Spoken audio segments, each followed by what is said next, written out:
What's up, everybody? Brett here. We are going to be looking at a new game for the channel, Stoneshard. So it's a bit of the new hotness on Steam. I've seen a lot of other YouTubers play this game. Honestly, I've seen a lot of them play this game and they're not very good. Whenever I see that, it hurts. It hurts me so much that I felt like I had to play some on the channel. And even if you guys don't like it too much, I'm going to be playing it in my free time, because this is definitely a game that's right up my alley. So let me just go ahead and describe it to you guys in the words of the actual developers.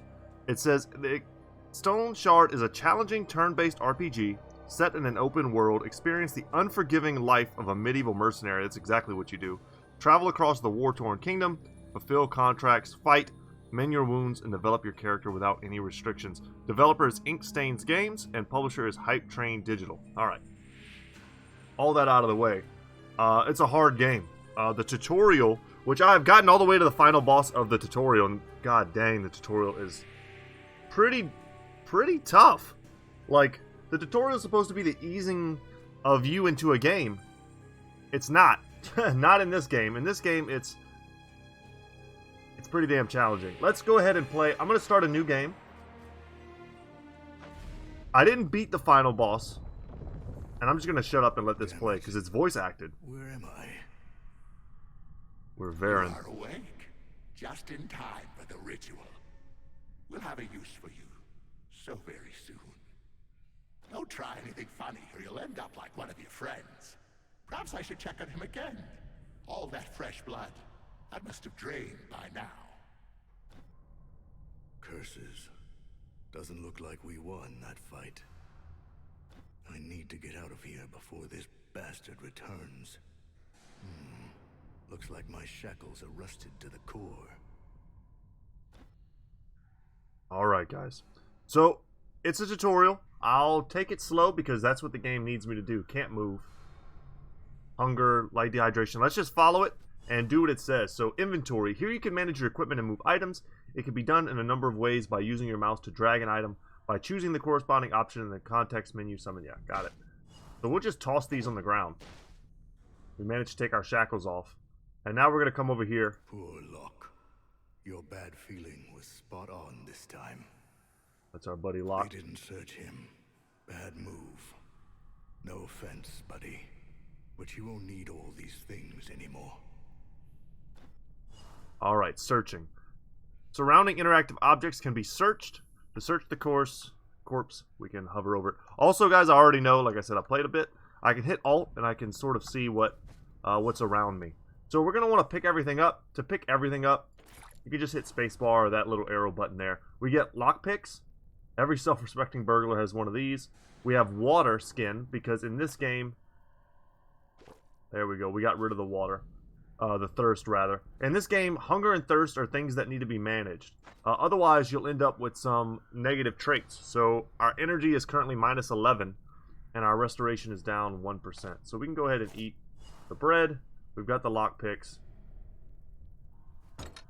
And it's locked. So picking locks. Occasionally you'll encounter locked doors. To open them, you can use special items, lockpicks, crowbars, or fitting keys. Alright, it's telling us basically how to right-click on stuff and choose options. Oh, we failed? That sucks. Okay, so that kind of feels like it wasted a lockpick. For some reason, it looks like it gave it back to us. I guess if you're successful, you get it back. That makes sense. Alone, survivor. Got to arm myself and find the rest. So we can see there's a bar on the ground. We'll pick that up. And you can watch here. Very important to watch what's going on in the, now what would you even call this? Dang it, my brain's going blank. Basically, this is showing us what's happening. You guys know what I'm talking about. You're smart. So we're going to put the iron bar. It says getting smacked with this thing is not something one can easily walk off. It's just a piece of junk that we can hold in our hand, tutorial style. And look, there are corpses here. If we could successfully pick these locks, there might be items in here. Okay, more rusted shackles. We don't want that. That's some trash. And as we travel, right, it's not really free. It starts to wear on our hunger and thirst. Every little space that we move is like a turn. See what's in here. More shackles. Got it. The cages are unlocked, and blood trails are fresh. Looks like everyone was taken somewhere. Seems like I was the only one to be left in the dungeon. That's strange. Come down here and search. Is there anything going on? Nope. I think there's a guy up here. Let's go and search that. Nothing. Go break these barrels. You definitely want to break the barrels. That's the best way to get food and other items. And a gold ring. So increases our energy and magic power. What does it say? Gold is an excellent conductor of magical energy. Maybe that's why everyone is after it. Okay, we'll leave the shackles, of course.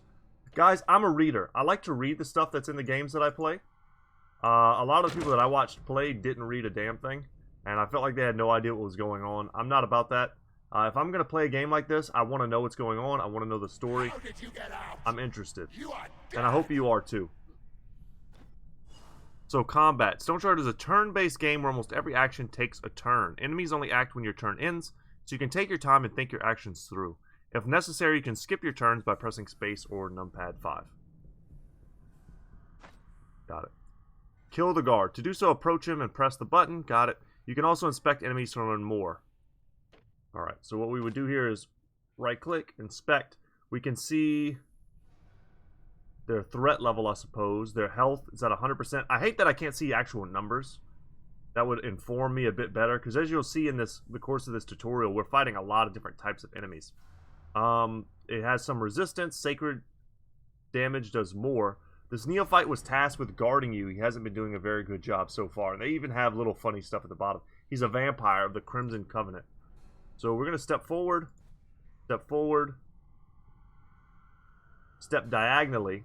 That way, if we stepped into him, he would get the first attack. But because he stepped into us, we get the first attack. And you see there, we fumbled. And he has a bit of a life drain effect. He's hitting us kind of hard. We have no armor. And there we go. We're going to pick up that shiv. And the door is locked. Let's pick it. Nice.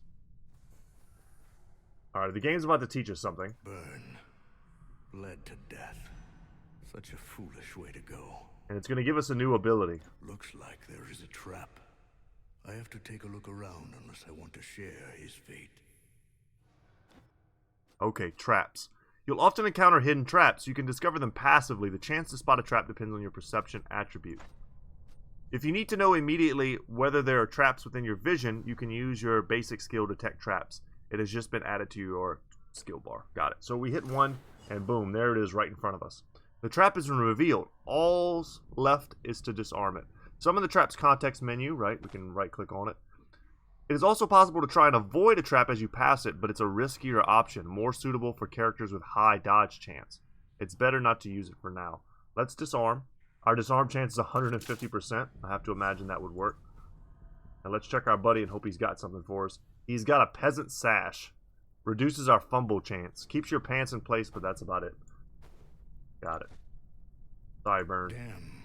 I forgot about my leg. Hurts more and more. Alright, this is where they teach us to treat the wound before it festers. about the healing mechanics in this game, which are very detailed. Okay, as we walk in to almost every room, you want to use your perception check for in case of traps. Alright, nothing in our immediate area. We can hit Alt and see where the stuff is. Obviously, I kind of already know. But we're going to come in here and we're going to take everything. Healing salves, bandages, antidotes, ether inhalers, splints. Let's take all. Can use this to patch up my leg. And we're going to have to make that stuff last because we've got a long way to go. You've been injured. Open the characters menu by pressing C and choose the health tab. So you'll see that we don't have access to a portion of our HP, and a lot of our HP is down currently and will slowly regenerate. But we're in pain and we have a mild leg injury. So you've been injured. Open the characters menu by pressing C and choose the health tab. So here we have a list of our stats, right? These are our, I'm not sure how they label these. Strength, you know, typical RPG stuff: strength, agility, perception, vitality, willpower. They all have their uses. We'll get into that shortly. There's a lot of stats, okay? But traits, let's see. Each turn you have a 1% chance to reveal properties of a random unidentified item in your inventory. That's cool. I actually didn't know this when I played through, because you end up carrying a bunch of stuff in your inventory, and my guy never accidentally discovered anything for me. That would have been very useful, actually. And we have a bio. Oh, man, I want to read this. Okay, so let's get to the health stuff first, and then we're going to read the bio after. I actually didn't notice that last time, too, so I'm glad we're doing it again together. We're going to get the lore, guys. Don't worry. So, medicine. Let's open up our inventory as well. Here you will find everything you need to know about your character's health, hunger, thirst, intoxication, pain, mental health meters, and also condition of your body parts. Pain is pretty high. You get injured when your body part's condition drops below a certain threshold. On top of that, the worse your body part's condition is, the lower your max health threshold becomes. You should start with the stabilizing of your injury, hover over your right leg's condition, and right mouse button, and then apply splint. Alright, so we used one of these splints. An indispensable item for sprains and fractures. So that's helping. Stabilized injuries retain their negative effect but no longer accumulate pain. When your body part condition is restored to a certain threshold, it will heal completely. Great. To accelerate this process, use a healing salve. So we'll apply a healing salve as well. The lower your health, the lower your pain threshold. Pain makes healing less effective and can even kill you when it reaches high enough numbers. And I experienced that in my first attempt at this tutorial. You can get rid of it with a variety of painkillers, and ether inhaler, for example. Use it to reduce your pain. So I would go into my inventory. I would use the ether inhaler. This bizarre vessel was invented a couple decades ago by the Alchemist Guild. Its fumes are poisonous, but they ease pain and clear the mind. So it will help us out in terms of pain, but now we're intoxicated. Most painkillers are toxic and will increase your intoxication. Intoxication is detrimental to your character's condition and is incredibly dangerous if it reaches high enough numbers. Inject an antidote to get rid of it. This gives us poison resistance and reduces intoxication by 75%. This ingenious contraption performed a breakthrough in treatment of poisonings. Recurring headaches are not too big of a price for saving lives. Let's use it. I would actually like to not have used that because those will be useful items later, and I don't think I really needed them at this point. You feel better, but your health is still low. The best way to restore health is to use the rest mode, which is only available out of battle. So it's down here. We can go from rest mode or attack mode. Resting also accelerates your hunger and thirst gain, should be used sparingly. Enter the rest mode by pressing R, and we'll do that right now. And you guys sits down, his vision goes down, but his health goes up. That's better. At least I'll live. Alright, so we're good to go now. We picked up that shirt. We've got some boots to come over here and pick up. Great job. Now search the other crates. You can move the camera around with the middle mouse button. We can do some of that. To better examine large spaces, arm yourself and keep going. And it's telling you that you can highlight loot with Alt. Got it. Alright, so here's where we get the option to have lots of different types of weaponry. So I kind of already know what I want to do. In my first attempt, I used the shield. Let's put these boots on. Give us a little bit of resistance. And reduce our noise produced. That's pretty cool. Let's also put on the doublet over the rags, and we'll just toss the rags on the floor. Let's take the greatsword. Let's take... Kind of interested in taking the hatchet. We can drop the stick as well. We can take the bow and arrow. Like, honestly, there's nothing saying we can't take everything right now. But we already know we're gonna throw a bunch of this stuff away. I certainly do. There's not really much point in keeping things we know we're not gonna use. So we don't need to get too much into the Jenga of you know, organizing, but it's kind of where we're at right now. We can dual wield, which is something I found to be pretty effective. I didn't realize I could do that until I got to the boss fight. I was like, man, I need more damage. I wonder if I can just smash him with a dual wield. And you can. You 100% can. Alright, let's come in here. Use our perception check. See what's up. Nothing we can do about that. Alright. Bring that down. Jump in. Ooh, blocked. So to play defensively, we should definitely be using the shield, probably. Definitely, probably. Giving us a chance to pick up a knife. I'm not going to need that. You just leveled up. Each new level allows you to learn new ability and improve your attributes. Got it. Leveling. You mostly get stronger by acquiring new abilities and finding better equipment. Attributes have a less distinct effect, just slightly improving various aspects of your character. So let's come into here, and it gave us 2 AP attribute points, which is what these are called, attributes. And we are going to be able to pump some of our abilities. So I'm going to start by pumping Vitality, max health, health restoration, max energy. Let's go up there. And I'm actually tempted to pump it twice over strength. We're going to get some spells in a minute here. And willpower would also be nice. These kind of go hand in hand, though. Yeah, let's go for strength. And it's not going to let me spend on our different skills yet. We'll just have to wait a second for that. It's not a big deal. Let's keep on going. Can't go through that door either. So we'll come down here and pick up our first tome. Bah, a treatise, rather. Treatise. Just like the good old times in the academy. Got to recall a spell or two. So one of the ways in which I think I messed up in my first attempt was that I got you get a couple levels, and I went for a different spell book. I took the fire, and then I also you get an earthen one as well. And I split my focus a little too much, and the earth spell that I had wasn't really good with the fire spells. Like, it was just a bad combo, and I ended up kind of shooting myself in the foot. This time, though, I think I'm just going to focus on the fire stuff. Some abilities aren't initially available for learning. Looks like limbing or leaming. To unlock them, you need to find and read a corresponding treaty. You just found one of them. This treaty will allow you to begin your study of the pyromancy skill tree. Open your inventory, summon the treaty context menu, and choose the read option. Okay, so let's go into our inventory. Come here, read.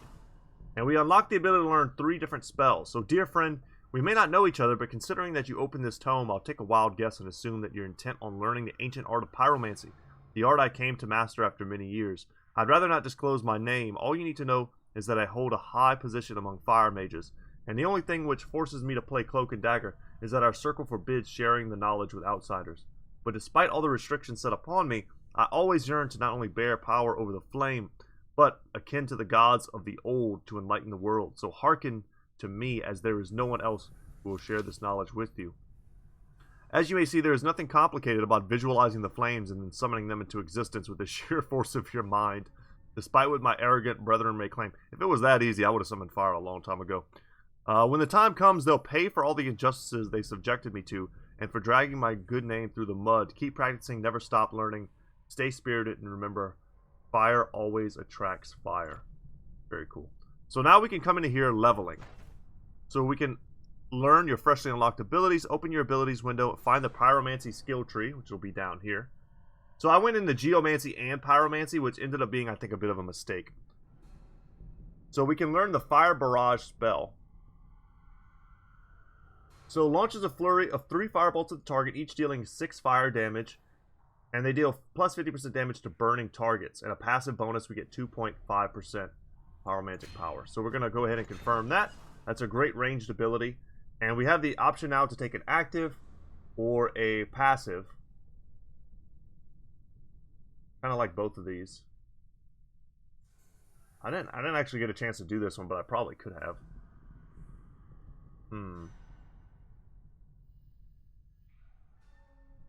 This is pretty good.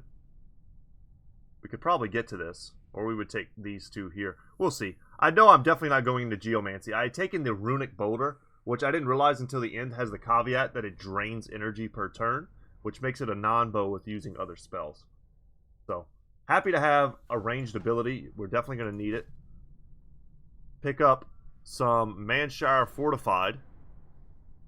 Some wine. It's basically good for helping us deal with an hourglass. Pointless. Don't need it at all. There just to take up space in my inventory. But this is going to help us deal with pain at some point. But we just have to deal with a little bit of intoxication. Alright, smack him with the fire. Make him come to us. He's on fire.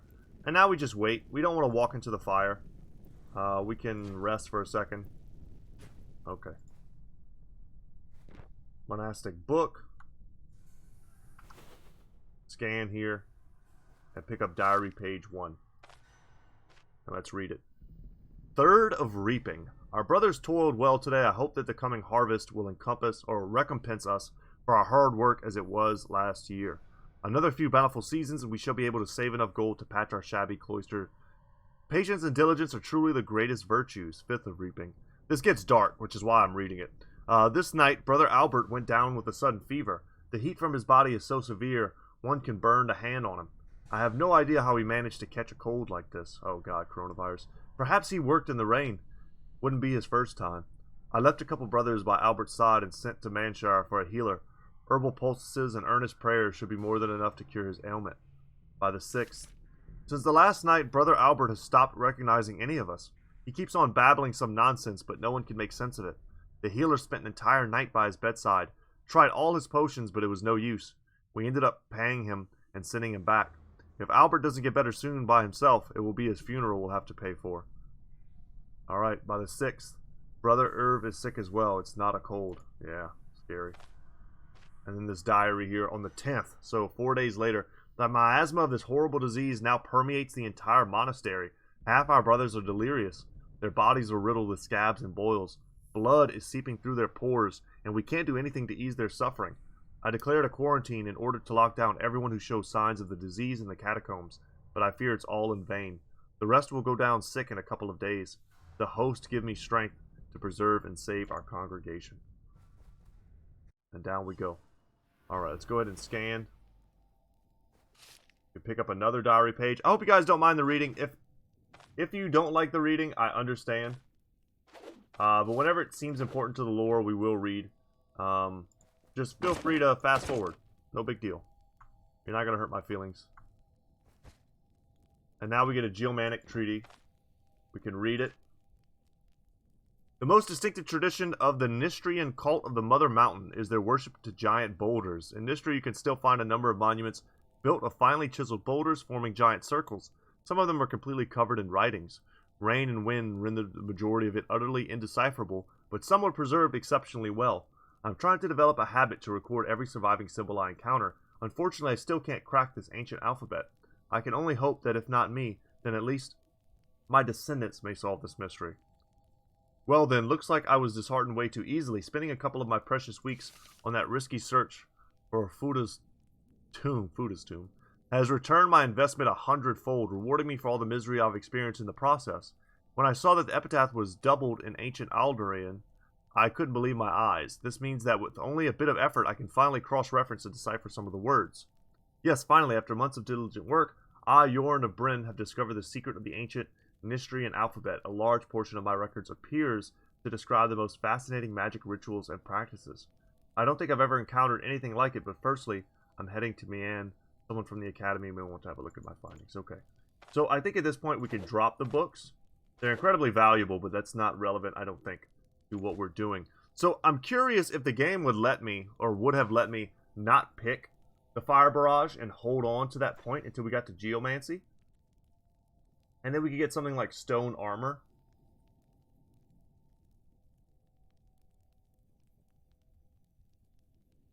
Like, Stone Armor seems legit. There's definitely more than one way to skin this cat, that's for sure. All this stuff seems pretty well locked. Leaving Strike for some AoE. I would love to get something that would, I don't know if it's a thing, but something that would give me more energy regeneration, like mid-combat. Anyway, guys, we have another note to read. It's a lot of reading immediately, or diary. Let's just pick up everything first. So we're going to get our first scroll, an identification scroll. Let's pick that up. Scrolls are important items which allow a variety of interactions with your equipment. Occasionally you may find unidentified items. You guys probably know the deal, and we can use an identified scroll. Some unidentified items are cursed. Once you equip them, you can no longer let go of them until you lift a curse. Ugh. Enchantment scrolls allow you to improve your equipment by applying various beneficial effects to it. Got it. So, as you probably guessed, we're going to pick up a bunch of scrolls now. Of all varying types. and we're going to make use of them soon, hopefully. We're not going to waste the enchantment scroll on something that we're not going to have forever. Let's go down one, and then we'll read the notes perhaps after we see what the layout is. Okay, finale. The tutorial is complete. Now you're on your own. Survive and find your way to the next floor. And remember, you are not a chosen one. Many enemies are just as powerful as you are. Be careful. Don't mindlessly charge ahead. Avoid fighting with multiple opponents at once. Try forcing one-on-one combat and use your surroundings. Good luck. So guys, I think we'll kill this dude, and then we'll call it good for the first episode. Ooh, he got us with a confusion. We'll step forward. We'll step side. Oh, we're confused. A chance to walk on a random tile. There we go. So, we're currently fighting a Harbinger. Their ability is Baleful Scream. Deals damage from range and has a chance to daze us, which it did. Proselyte women aren't uncommon, but many of them can't withstand the transformation and lose their mind in the process, turning into raving furies. Yeah, crushed. And now we have a rat coming in. You'll see here we have a bit of range we can use. Let's go ahead and smash him. Nice. Okay. Like I said, guys. Oh, no. There's a lot of fighting to be done. We could probably just keep going on forever. Nuke the rat. Repair kit. So, at this point, I'm going to drop the War Scythe. And here comes an enemy. Okay, I can already tell it's going to be a bit hard to leave this. Oh, God. He cursed us. See what this guy's called. An outcast. Whose body rejected the gift, became outcast. Driven completely insane, they drag out a miserable existence as fighting animals. They look like those tongue things from Resident Evil. Ooh, the dodges. The dodges and the whiffs. Okay, guys. Yeah, that's it. So what we picked up was a repair kit, which we'll use to repair our items, which can become damaged and start to lose their efficiency. They will degrade over time. We make a little bit better use of our space. But we're in great shape, considering. Yeah, we don't need that. And that'll be it, guys. We've got a lot of fighting to do. We'll pick up where we left off in the next one. And hopefully we'll get an exciting conclusion to this tutorial. And then we'll be able to get into the actual open world aspect of this game and create our own character. From which we can start a new game if you guys are interested. But that's it for me today, guys. Thank you so much for watching. My name is Brett. My channel is Goodtalk Gaming. And as always, guys, I will see you in the next one. Take care, y'all.